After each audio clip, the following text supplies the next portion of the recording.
जीतने के बाद मेरे अंदर शुरू हुआ था और मैंने रट करके सारी तैयारियां करी। इनफैक्ट गणित की भी तैयारी रट के करी और उस कॉन्फिडेंस के साथ में मैं एग्ज़ाम देने जा रहा था इंडियन आर्मी में ऑफिसर बनने का। लेकिन और पूरा कॉन्फिडेंस था क्योंकि तैयारी ऐसी थी।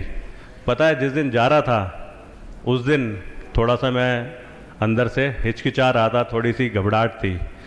तो मेरी माँ ने क्या करा था, कहती है ये पकड़, एक घूंट मार, इसे गंगा जल बोलते हैं। और पता है वो मैंने पिया, गया, कॉन्फिडेंस से एग्ज़ाम दिया और पहली बार में पास भी हो गया। आज जब मैं दोबारा से थोड़ा डगमगा रहा था तो सुबह मेरे पिताजी ने बोला, कहते हैं तेरे को प्रॉब्लम क्या हो गई है, यहाँ से 45 किलोमीटर दूर गंगा मैया बह रही है। बस उनका इंडिकेशन था। मैं बैठा गाड़ी में, मेरे साथ दिव्यांशु भोगुना, मेरे साथ रंजीत नेगी, हम सीधा ऋषिकेश पहुँचे, गंगा मैया का दर्शन करा, गंगा जल लिया। पता है सुकून आ गया, अच्छी नींद आई वापस आते हुए। और उस नींद में ना मेरे को आज केदारनाथ के वो कपाट भी दिखे जो पहली बार 4 मई को खोलने के लिए मेरे को टास्क मिला था। आज उसी सपने के साथ में यहाँ खड़ा हूँ, एक कॉन्फिडेंस के साथ में आपके सामने। मैं कर्नल अजय कोठियाल आज आप सबका अभिवादन करता हूँ, आप सबको धन्यवाद बोलता हूँ कि मेरे को आज एक मौका जो मिला अपनी ज़िंदगी की पहली शुरुआत करने का, एक नए कदम लेने का। आप सब आकर के चाहे वो वर्चुअल लिंक या डायरेक्टली या हमारे मीडिया के भाइयों के जरिए मेरे से जुड़ रहे हैं।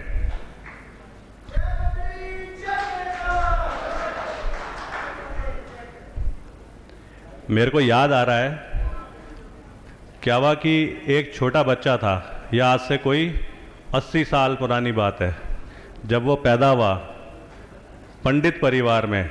उस टाइम पे इंडियन आर्मी में गढ़वाल राइफल कुमाऊं रेजिमेंट, उसमें पंडितों को फाइटर नहीं होने की वजह से बहुत ज़्यादा इनकरेज नहीं करा जाता था।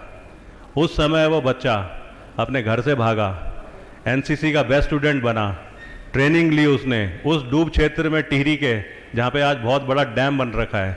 उसके बाद वो भर्ती होने गया और 8 गढ़वाल राइफल में 40-38-962 राइफलमैन के रैंक पे उसने इंडियन आर्मी ज्वाइन करी। अपनी मेहनत से उसने फिर तैयारियां करी, कमीशन हुआ और इंडियन आर्मी की सबसे ताकतवर पलटन 6 सिख रेजिमेंट, सरदारों की पलटन 6 सिख, उसमें कमीशन हुआ एक ऑफिसर के तहत। उसके बाद मेहनत करके जब border security force, paramilitary force जब खड़ी हुई, उसमें उसने ज्वाइन करा और वहाँ से आईजी रिटायर हुआ।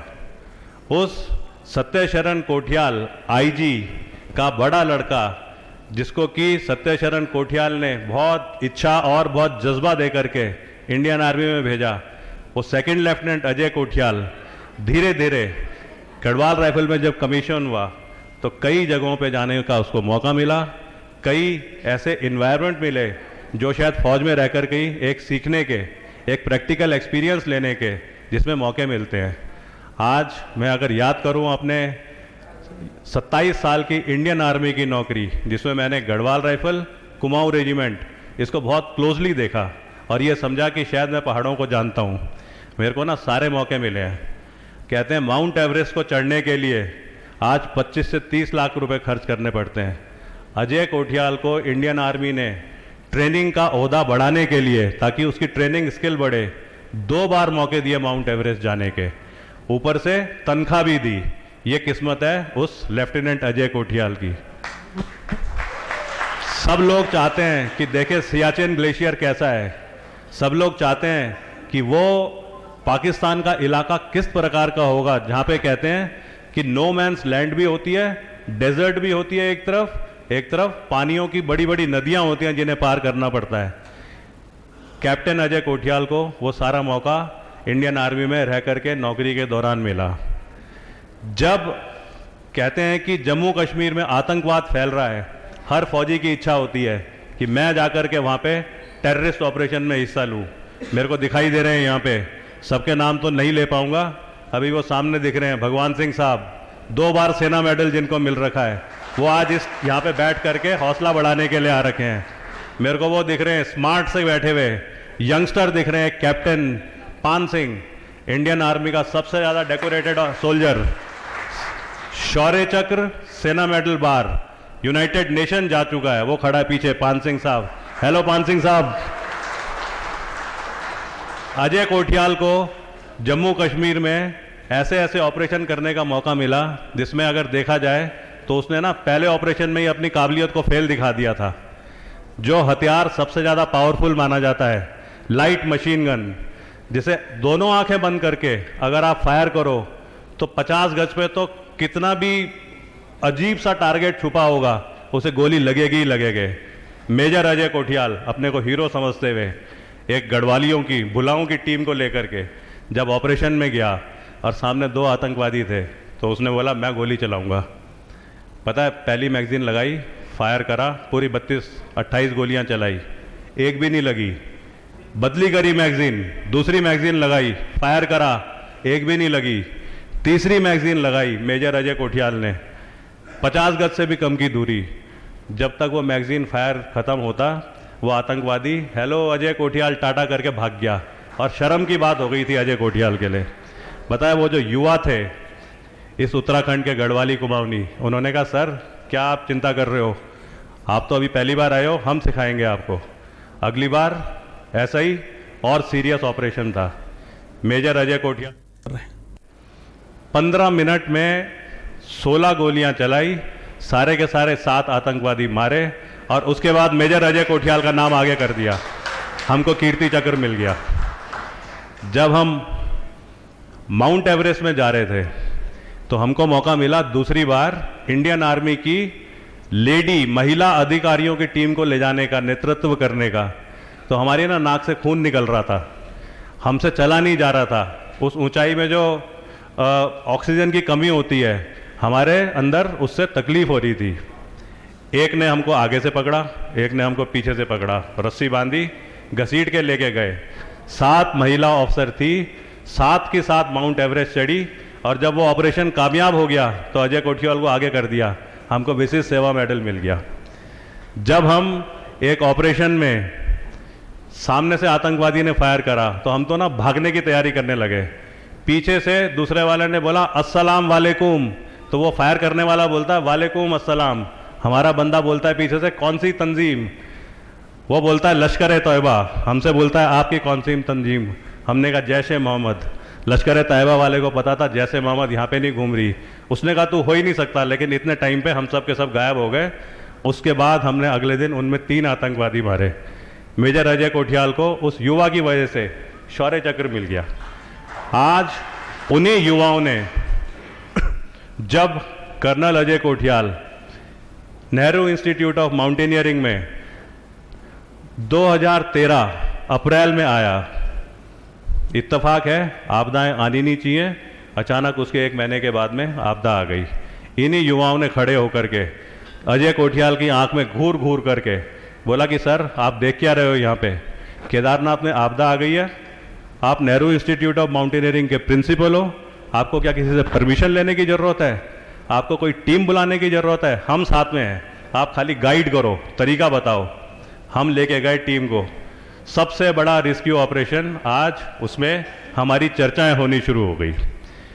2014 जब सारी एजेंसीज ने हालात को देख करके केदारनाथ घाटी में ये बोला था कि शायद दोबारा कहीं कोई कैजुअल्टी ना हो जाए, इसलिए कुछ दिनों के लिए यात्रा को रोक देते हैं, कुछ सालों के लिए यात्राओं को रोक देते हैं।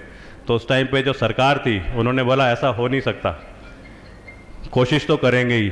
ये युवा हमारे साथ चले, इन्होंने पता नहीं कौन से ऐसे ऐसे तरीके बनाए कि बगैर इंजीनियरिंग, बगैर टेक्निकल बैकग्राउंड के एक टीम ने केदारनाथ का बहुत ही कम समय में पुनर्निर्माण कर दिया। जब चर्चाएं होने लगी कि ये बहुत बड़ा काम हो गया है तो अजय कोठियाल को उन्होंने आगे कर दिया, अपने आप पीछे हो गए। हमको जो दिखता है हमेशा कि क्या किस्मत है हमारी, अगर कोई कदम लेने की कोशिश कर रहे हैं सब जज्बे के साथ में ना हमारे साथ जुड़ते जा रहे हैं। अगर ऐसी ही चीज़ है, अगर एक यूथ फाउंडेशन है जिसको कि एक कामयाबी की नज़र से देखा जाता है कि रोजगार का जरिया है, अगर आज हम जिस जगह से वापस आ रहे हैं म्यांमार, बर्मा, जहाँ पे कि हम शुरू में गए थे एक विदेश के प्रोजेक्ट में, जो इंडियन गवर्नमेंट का प्रोजेक्ट था, जिसमें हमारे को किडनैप कर लिया गया था, जिसमें हमारे साथ एक इंजीनियर था, उसकी मौत हो गई क्योंकि वहाँ पे फायरिंग चलती है, रेबेल इलाका है और कई खतरनाक माहौल बनते हैं। आज उसी जगह पे इन्हीं युवाओं ने उत्तराखंड के कर्नल अजय कोटियाल के साथ जा कर के पिछले 1 साल में वो सिस्टम बना दिया है कि हम वहाँ से फ्री होकर के आ गए और वो प्रोजेक्ट अपने आप ही चलते जा रहा है। जैसे कि बोलेंगे आज हमारे देश के हित का चीन के अगेंस्ट बहुत एक मेजर प्रोजेक्ट है। कई चीज़ें साइलेंट होती हैं, लेकिन उस कामयाबी प्रोजेक्ट के पीछे जो है वो आज इसी उत्तराखंड के गढ़वाली कुमाऊनी गोरखे कर्नल अजय कोटियाल के साथ में लगे। आज मैं सोचता हूँ मेरे को बाबा केदार ने क्या दिया आशीर्वाद के सिवा, पता है ये ना शायद किसी को नहीं दिया होगा। मेरे को बाबा केदार ने वो एक्सपीरियंस समझने का मौका दिया कि यहाँ पे जो उत्तराखंड में जो ताकत है उस ताकत को कैसे समझो और कैसे इस्तेमाल करो। पता है जब हम रामबाड़ा गए थे ना शुरू में पहले दिन, तो छोटे बच्चे की खोपड़ी मिली थी एक, मैं तो घबरा गया था। युवाओं ने क्या करा, उस छोटे बच्चे की खोपड़ी उठाई और मेरे छोटे से टेंट के अंदर मेरे तकिए के पास में रख दी और साथ में ये कसम खाई कि अगर भविष्य में कभी केदारनाथ में आपदा आएगी, इतने बड़े स्केल का डिजास्टर होगा, तो सर हम पूरी टीम यकीन करते हैं कि हम ऐसा मॉडल बनाएंगे ना कोई मरेगा, ऐसे छोटे बच्चे की खोपड़ी कभी दिखाई नहीं देगी और आखिरी आदमी जिसको इवैक्यूएट करा जाएगा वो कर्नल अजय कोटियाल होगा। मेरे को बाबा केदार ने उस केदार घाटी में एक्चुअल ग्राउंड पे मुश्किल हालात, विपरीत परिस्थितियों के बीच में इन लड़कों की ताकत दिखाई। मुझे शिवजी ने x servicemen, ex paramilitary forces, इनके जो मेरे दिल से जो जुड़े हुए सब हैं उनका जज्बा दिखाया। अपने आप वॉलंटियर होके आए, कहते हैं सर हमारे पास युवाओं की टीम है, इनको खाली गाइड करने की ज़रूरत है। गाइडेंस का काम इन ex servicemen, ex paramilitary forces ने करा और एक ना ऑर्गेनाइज तरीके से प्रोजेक्ट आगे बढ़ता चला गया। जब एक बार मैं एक लड़कियों के कैंप में यूथ फाउंडेशन के गया, मैंने कहा कभी बाघ देखा है तुमने, ऐसी मजाक में पूछ लिया। पता है वो लड़की क्या बोलती है, मेरे को हंसने लगी, कहती है सर होगा तू कर्नल, तू हमसे पूछ रहा है कि बाघ और शेर देखा है? तो कहती है हम जब छोटे थे तो हमारे गांव में 4 जानवर होते थे, एक गाय, एक भैंस, एक बकरी, एक कुत्ता और कभी कभी एक मुर्गी। कहती है हम तो इन्हीं को देखते थे। छोटी सी मैं एक बार अपनी माँ के साथ जब जंगल में बकरी चराने जा रही थी तो मेरे को ये पता था कुत्ता कभी बकरी पे नहीं झपटता है। उस दिन वो लाल रंग का कुत्ता जंगल में हमारी बकरी पे झपटा, मैंने डंडा मार मार के उस लाल रंग के कुत्ते को भगा दिया। बाद में मेरे को बताया गया वो बाघ था। कहती है मेरे से बाघ के बारे में पूछ रही है? तो मैंने ना उससे हाथ मिलाया, उसका हाथ मेरे हाथ से 2 गुना मोटा था। वो जो लड़की इंडियन आर्मी की मिलिट्री सर्विस में आज ज्वाइन करा है जिसने यूथ फाउंडेशन कैंप से, उसने मेरे को आंखों में घूर करके बोला कि सर ये लड़कों को तो आप ले गए ऊपर, केदारनाथ में हमको क्यों नहीं भेजते हो? पता है इन लड़कियों ने ना 15 दिन के बाद में वहाँ पे जेसीबी चलानी शुरू कर दी। चाहे वो एक ट्रायल मॉडल था, पर वो मेरे को तो इतना बड़ा सुकून वाली चीज़ हो गई कि कैसे कैसे यहाँ की जो ताकत है उसको बाबा केदार मेरे को मौका दे रहा है सीखने का, कैसे उसको इस्तेमाल करा जाए, कैसे उन सबको जोड़ करके किसी भी प्रोजेक्ट को कामयाब बनाया जाए। मेरे को लगता है अगर ये सब मेरे साथ में जुड़ा हुआ आशीर्वाद है, ये ताकत अगर मेरे साथ में है, तो मेरे को तो क्योंकि ये सारे एक्सपीरियंस आ गए हैं, मेरे को तो ज़रूर कोई ऐसा कदम लेना चाहिए जिससे कि आज जो प्रोजेक्ट मैं अभी तक करने की कोशिश कर रहा था, मैं कैसे उसे 10 गुना और बढ़ा सकूं। बहुत सोचा, आखिरी में फैसला लिया मैंने कि क्यों नहीं इस चीज़ को करने के लिए, जैसे सब मेरे को सुझाव दे रहे थे, एक राजनीतिक प्लेटफॉर्म से इसको आगे बढ़ाया जाए। मेरे को कोई 4 महीने पहले दिनेश मोहानिया जी की कॉल आई थी, मेरे ख्याल से वो मेरी किस्मत वाली कॉल थी। तब मैं मिज़ोरम और बर्मा के बॉर्डर में था। 3 महीने मैं दिनेश भाई साहब, आम आदमी पार्टी की टीम, इनके साथ में बैठा हूँ। यहाँ बहुत सारे हैं ऐसे senior ex serviceman, senior x paramilitary force, महिलाएं, मेरे रिश्तेदार, ये युवा, मैंने इन सबको एक एक करके आम आदमी पार्टी के साथ डायलॉग कराया। कोई 6 या 8 डायलॉग के बाद मैं तो कन्विंस हो गया एक चीज के लिए, ये देहरादून जहां का मैं भी पढ़ा हुआ हूं, इसको बोलते थे ये ना सबसे ज्यादा पढ़ाई के लिए फेमस था। नैनीताल पढ़ाई के लिए फेमस था। हमारे यहाँ पे विद्यापीठें होती थी, हमारे पहाड़ों में ऋषि मुनि आकर के ज्ञान लेते थे। आज मैं देखता हूँ कि 20 साल के बाद में हम पढ़ाई के लिए, एजुकेशन के लिए कहीं ना कहीं अटक गए हैं।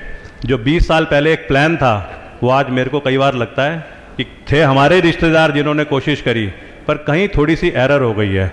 अगर ऐसी एरर होती है तो फौज में तो बोलते हैं बैक टू बेसिक्स, कि वापस थोड़ा सा चलो, देखो कहाँ पे गलती हुई और वहाँ से शुरू करो। तो मेरे को तो नहीं लगता कि किसी राज्य ने एक पढ़ाई का मॉडल कामयाब बना दिया है, तो क्यों हम उसको लेके ना आए यहाँ पे। अगर यहाँ पे लेके आएंगे और उन्हीं को ला करके बोलेंगे कि आओ और हमारे तरीके से इसको इम्प्लीमेंट करके दिखाओ, तो क्यों मेरे को नहीं लगता है कि आज हम अच्छा यहाँ पे एजुकेशन का सिस्टम बना सकते हैं। मैंने खाली यही तक नहीं समझा, फिर जब मैं दिल्ली गया तो मैंने ना जाके वो स्कूल देखे, स्कूल ऑफ एक्सीलेंस। एक मलिन बस्ती के बच्चे आ रहे हैं पढ़ने के लिए, हाथ थोड़े से गंदे होंगे। वहाँ पे जो एक जैसे भोजन माता होती है, एक माता उन सबको इकट्ठा कर रही है, पहले उनको बाथरूम में ले जा रही है, अच्छे तरीके से नहला रही है, उसके बाद में क्लास में लेके आ रही है, संस्कार से उन्हें खाना खिलाने का तरीका बता रही है, पढ़ने का तरीका बता रही है। क्या उस बच्चे की परवरिश में, अपब्रिंगिंग में फ़र्क नहीं आएगा?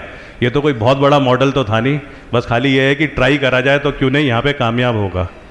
यहीं से वो नदी निकलती है, यहीं से वो बिजली आती है। कहते हैं फ्री की बिजली क्यों बांटनी, लेकिन अगर हमारा संविधान बोलता है, अगर इंसानियत बोलती है कि हम अगर दे सकते हैं तो क्यों ना दें फ्री की बिजली और फ्री का पानी, ताकि एक परिवार और किसी चीज़ पे अपनी एनर्जी लगा सके। वो देने में अगर सक्षम हो सकते हैं तो फिर क्यों नहीं हमें वो मॉडल ट्राई करने चाहिए आज यहाँ पे आकर के। मेरे को सोशल मीडिया में मेरे बड़े अच्छे वेल विशर हैं, वो मेरे को ना सुझाव देते हैं, कभी डरा के भी सुझाव देते हैं, क्योंकि वो मेरे से ना नाराज़ होते हैं, रूठते हैं कि सर क्या है। वो मेरे को बोलते हैं कि क्यों आप चक्करों में पड़े हो। मैं उनको भी बोलना चाहता हूँ और सबको ना समझाना चाहता हूँ कि जब कोई चीज़ कामयाब हो रही है तो क्यों ना उसको ट्राई करा जाए। अभी कुछ दिन पहले मैं नरेंद्र सिंह नेगी जी, मेरे आदर्श हैं, हम सबके आदर्श हैं, उनके पास बैठा था। मैं उनसे ऐसी बात कर रहा था तो उन्होंने मेरे को अपने आप ही एक बात बोली। कहते हैं हमारे जो एक पुराने साहित्यकार, पहाड़ का भला सोचने वाले राही जी, जब वो थे तो कभी उनसे किसी ने पूछा पहाड़ के लोगों के लिए सबसे बड़ा शहर कौन सा है, सबसे बड़ा जगह कौन सी है, तो राही जी ने बोला दिल्ली।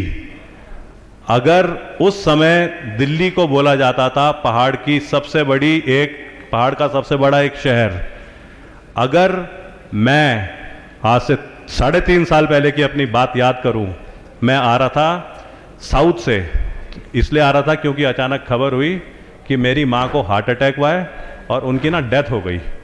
तो जब मैं जहाज़ में बैठा हुआ था, क्योंकि 6-7 घंटे 8 घंटे मेरे को लगने थे देहरादून पहुँचने में, तो होता ही है, भावुक भी था और सोच भी रहा था कि क्या अगर मेरी माँ को इवैक्यूएशन का टाइम मिल जाता और उनको दिल्ली ले जा लिया जाता तो क्या वो बच जाती। मेरे दिमाग में ना वो बात घूम रही थी।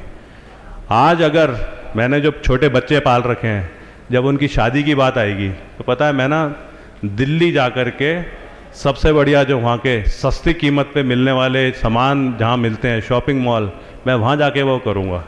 आज वो दिल्ली खुद हमारे पास आ रही है और मैं कह रहा हूँ कि दिल्ली तेरे को यहाँ पे नहीं आना चाहिए।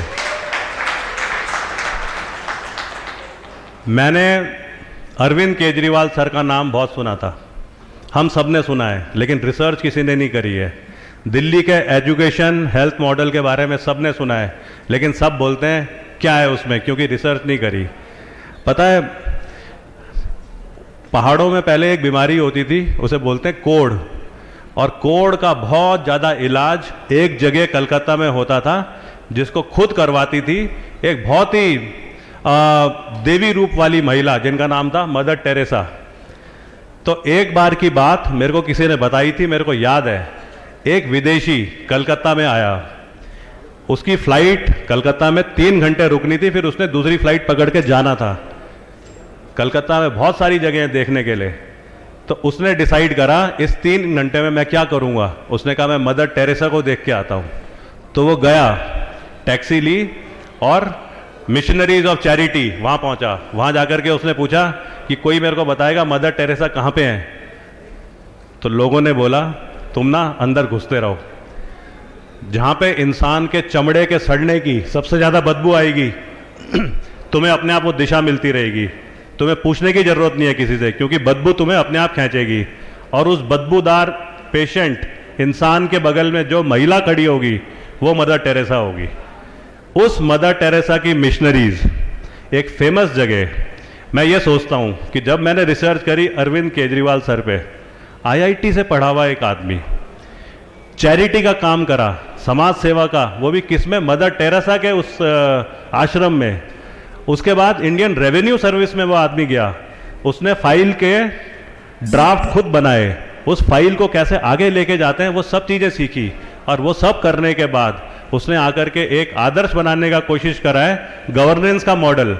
उस माहौल में, जबकि दिल्ली यूनियन टेरिटरी है, उसमें सेंट्रल गवर्नमेंट का बहुत बड़ा रोल होता है, पुलिस हाथ में नहीं होती स्टेट के। आज तो और भी डिसीजन जो है वो लेफ्टिनेंट गवर्नर के हाथ में हो गए हैं। मैं किसी चीज़ को क्रिटिसाइज नहीं करूंगा, लेकिन ये बोलूंगा इनके बावजूद अगर एक किसी टीम ने करा है तो हम क्यों बोल रहे हैं उस टीम को कि तुम यहां पे नहीं आने चाहिए।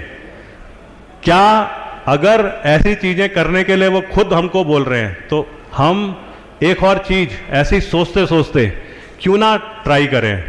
अभी थोड़ी देर पहले मैं बाहर देख रहा था तो मेरे को आवाज आ रही थी, एक झाड़ू चल रहा था, झाड़ू मारा जा रहा था। झाड़ू इसलिए मारा जा रहा था कि एंट्रेंस बिल्कुल साफ सुथरी हो। तो मेरे को याद आया, जब मैंने इंडियन आर्मी ज्वाइन करी तो हर सिपाही को एक ही ट्रेनिंग दी जाती है, बंदूक को अपने शरीर का हिस्सा बनाने की काबिलियत, और उस बंदूक से इतना बढ़िया तरीके से उसका इस्तेमाल करना कि गोली मारनी है तो गोली से मारो, आगे उसके चक्का संगीन लगी है संगीन से मारो, उसके पीछे जो बट है बट से उठा के मारो, इस्तेमाल करो उस बंदूक को किसी भी तरीके से। वो है ट्रेनिंग। उस ट्रेनिंग की शुरुआत होती है एक खुले में बैठने की जगह जिसे बोलते हैं स्क्वाड पोस्ट। एक स्क्वाड 10 लोगों का या 12 लोगों का स्क्वाड, उसके साथ जो बैठ के हथियार की सिखाई कराई जाती है, सिखलाई, उसे बोलते हैं स्क्वाड पोस्ट ट्रेनिंग।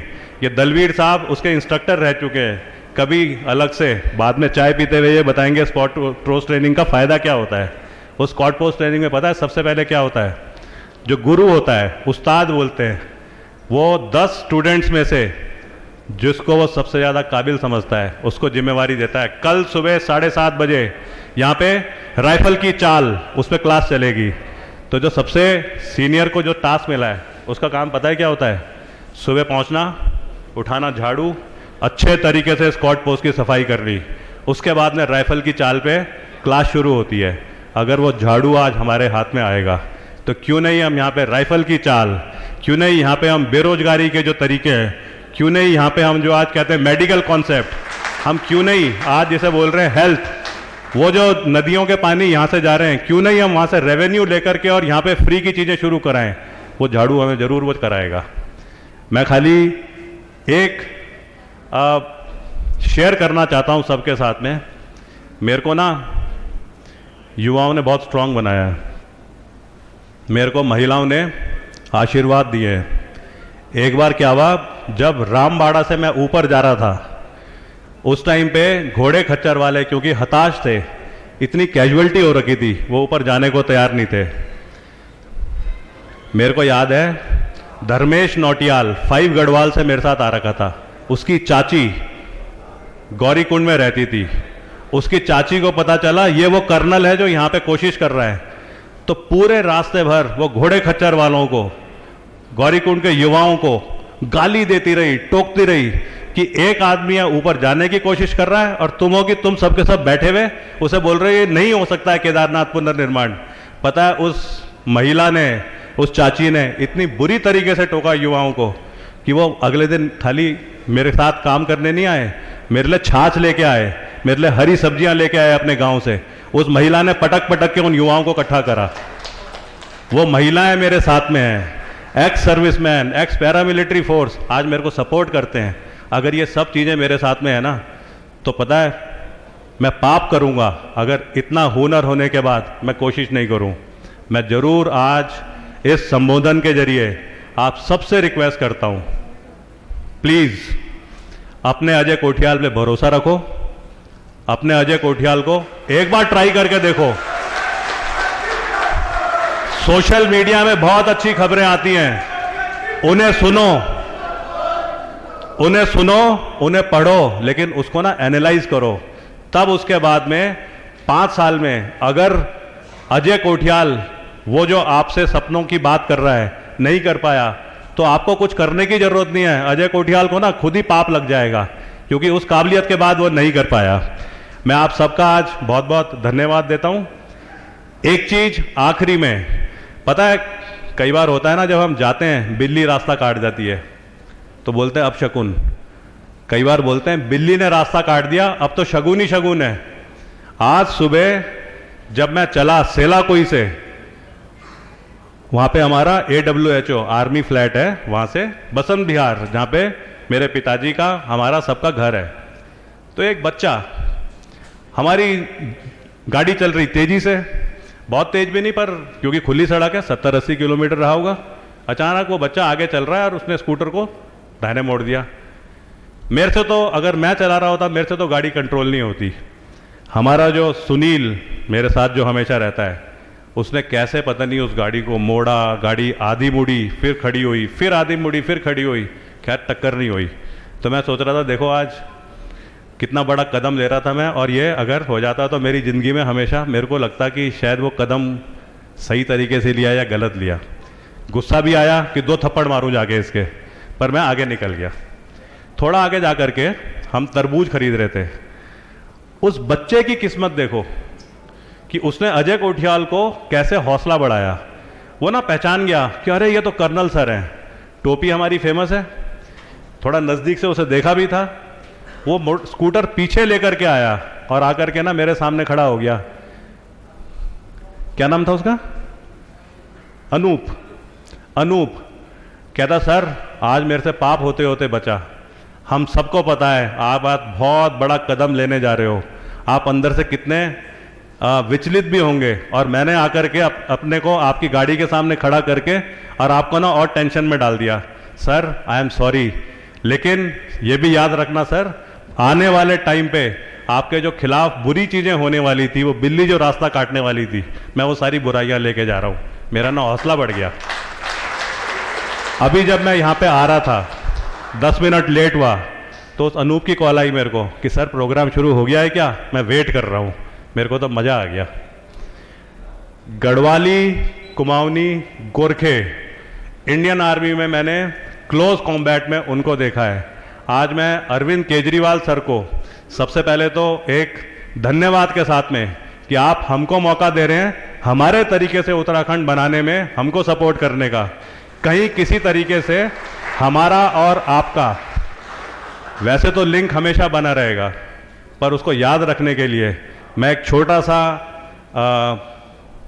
फौजियों की तरफ से एक तोहफा लेकर के आया था, छोटा वाला।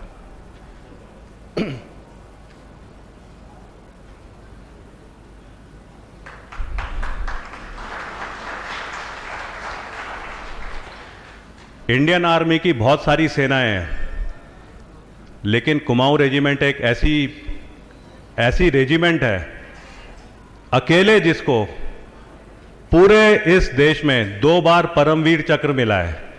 यह कुमाऊं रेजिमेंट का मोमेंटो है। कहते हैं जब कुमाऊं पलटन युद्ध में जाती है तो दुश्मन पे अटैक करने से पहले बोलती है बोल कालिका माता की जय, और उसके साथ घुसती है अंदर।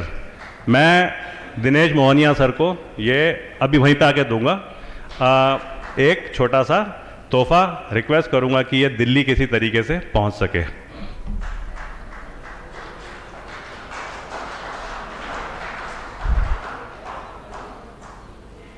मैं खुद गढ़वाल राइफल से हूं। इसको बोलते हैं गब्बर सिंह।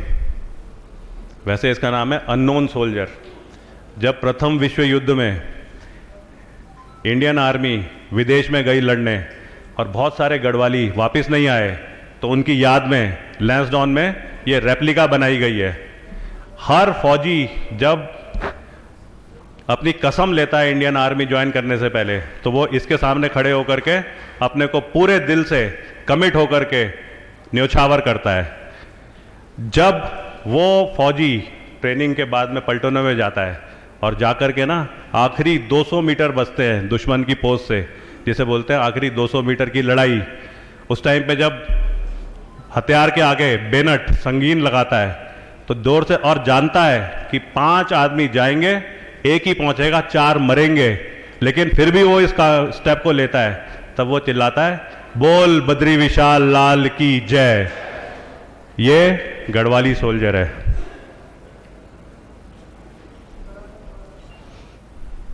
कहते हैं गोरखा अपना एक हथियार लेकर के आए, वो इसको बोलते हैं खुखुरी।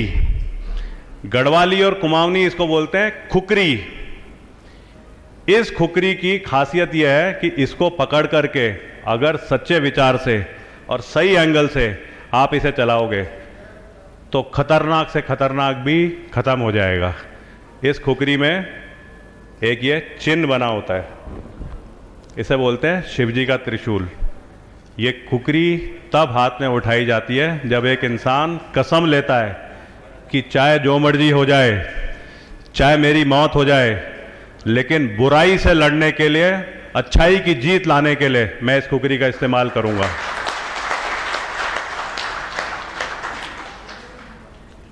गढ़वाली क्रेस्ट, कुमाऊनी क्रेस्ट और खुकुरी, अगर ये तीनों चीजें अरविंद केजरीवाल सर और आम आदमी पार्टी के पास दिल्ली में रहेगी, तो मेरे को पक्का यकीन है कि आज जो वो उत्तराखंड के बारे में सोच रहे हैं, वो शायद उससे ना दुगना और ज़्यादा सोचेंगे। मैं आप सबको बहुत बहुत धन्यवाद बोलता हूँ।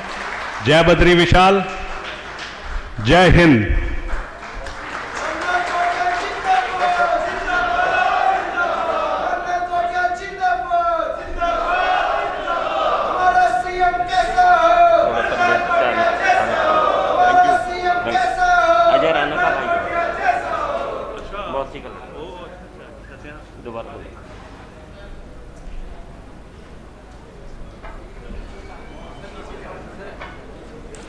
इनको यहाँ रख देते हैं मेरे ख्याल से बीच में थोड़ी देर।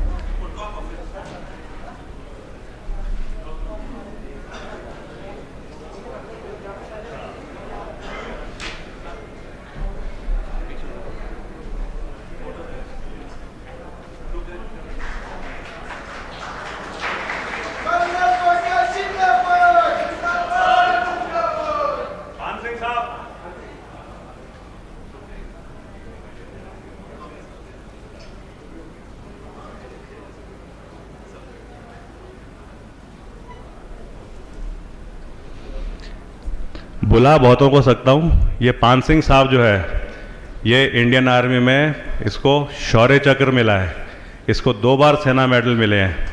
इसने सारे ऑपरेशन जम्मू कश्मीर में आतंकवादियों के साथ लड़ते लड़ते करे हैं। मैं पान सिंह साहब को रिक्वेस्ट करूंगा कि दिनेश सर को ये मोमेंटो। तो आप सुन रहे थे कर्नल अजय कोठियाल को।